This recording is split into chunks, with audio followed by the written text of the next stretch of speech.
Hi there, and welcome to The Works. I'm Ben Shea. And I'm Ben Peltier. In tonight's show, it isn't often that a classical music CD sells more copies than some of the most popular pop music CDs, but that's what happened with the soundtrack of the movie Tout le matin du monde in 1991. The musical director and performer on much of that music CD was the early music master Jordi Savall. He was in Hong Kong recently, and we talked to him later in the show. We also take a look at the exhibition Trailblazers, an exhibition of some of the latest art from Europe and the United States, put together by two curators from Bristol, England, Chippy Coates and Richard Scarry. First, though, this week we look at one of the most successful and most controversial artists of our time, Damien Hirst.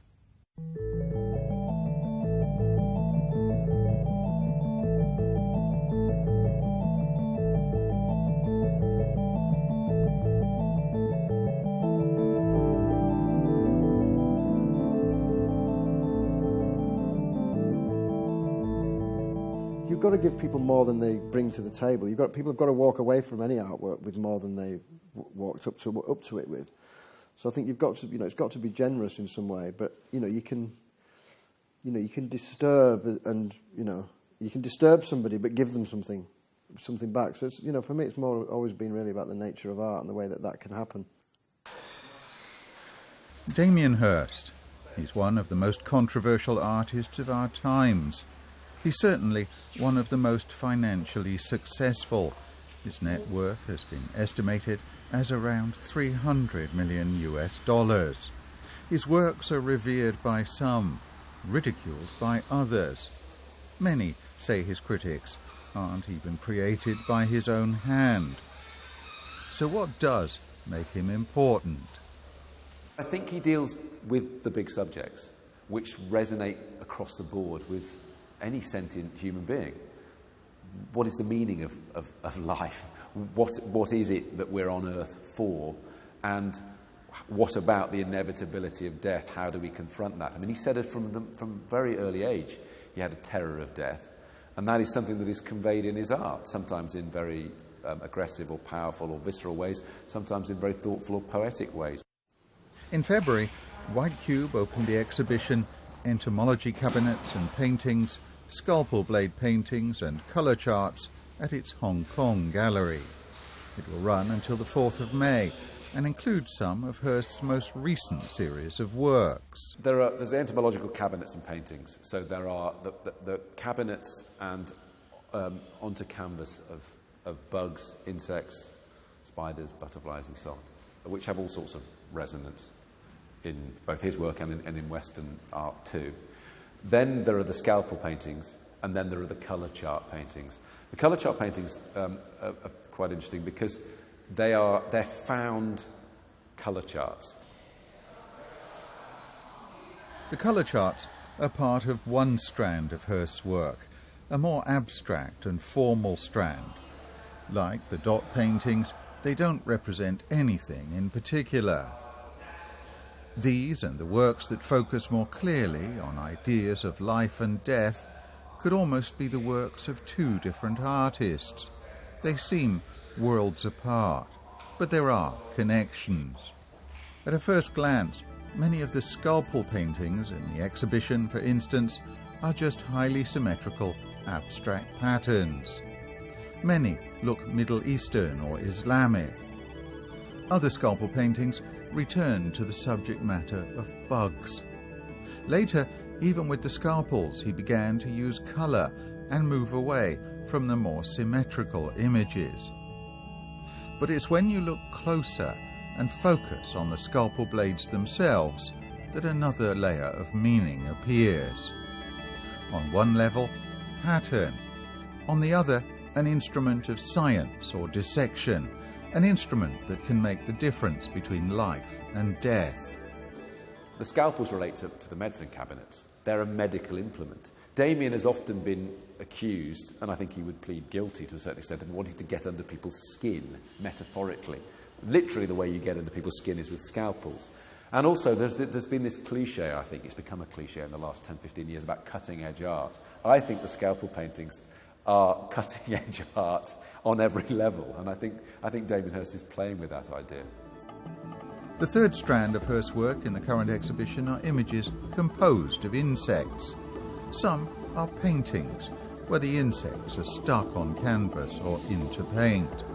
Others are cabinets that remind you of museum displays. These relate to other cabinets he's created, where items are placed in tidy and structured patterns.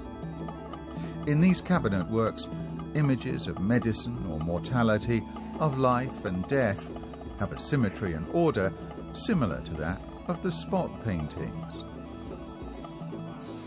It's interesting because all these works have there's a symmetry, sometimes a symmetry subverted, but pretty well across the board a symmetry. And there's also this idea of mirroring. That, for example, there's a butterfly cabinet where, quite literally, you see yourself looking at these beautifully ordered rows of butterflies and bugs.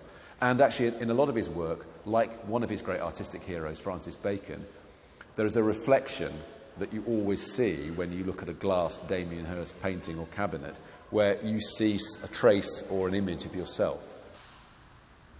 The insect paintings work in a different way than the cabinets. Looking at them from a distance, they're huge, highly coloured, abstract patterns. Looked at closer, they're images of astonishingly vivid colour and of death. There's a long history of the memento mori, or reminder of our mortality, in Western art. Often it's in the form of skulls or skeletons, sometimes in portraits of famous individuals. In so much of his work, Hirst gives us the strongest reminder of death he can. If you use actual dead creatures that once were alive in your art, by definition, you're bringing the viewer closer to the idea of actual death than you are if you either photograph them or, twice removed, you actually paint them. As with all his work, Hirst's insect and butterfly works have been controversial. Insects do die to make them. Hirst buys his butterflies and insects from entomological suppliers. Every single one requires certification to prove it's not part of an endangered species. The use of insects, though, isn't just there as a stark reminder of death. Sometimes they have a vivid colour that could be captured no other way. Actually, you only have to look at a painting like that. Is months' worth of intricate work. The plotting of the symmetry of the fold, everything mirrors everything else. It's a hugely elaborate process. These are literally nature paintings, not just oil or watercolour paintings of the natural world, but paintings that incorporate and use nature. You can see them just as pattern or just as novelties, or they can encourage you to stop and think. Microcosmically, these things work, but macrocosmically, you need to stand in front of them to understand exactly quite what they are. There's that old-fashioned idea of the sublime, where when you stand confronting a natural phenomenon or a beautiful landscape or a storm or whatever, you realise one's insignificance in the grand scheme of things, where human beings really are in the grand scheme of things, and how susceptible we are to the forces and powers of nature. Hirst says that the Hong Kong exhibition may mark the end of one stage of his career and the beginning of another.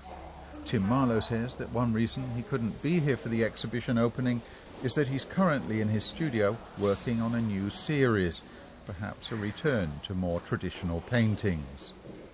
But whatever the new works are, don't expect Damien Hirst to give up on the idea of being provocative. Something very comforting in the real world can become a terrifying work of art. So it's like, like a colour chart is very, really comforting. There's a colour chart. You go, oh yeah, that means everything that I know can be logically understood, which is something very comforting. Whereas once you make that into a great big painting, people go, is that all you do? What, is that all there is? And it becomes a terrifying work of art because you're like, why is that art? It's like, because what's comforting in a work of art is a faithful representation of the real world. So once you take an object from the real world and make it, you go, why? The big question of why, it horrifies people, it upsets people if you go, why would you do that? We'll be back after the break. See you then.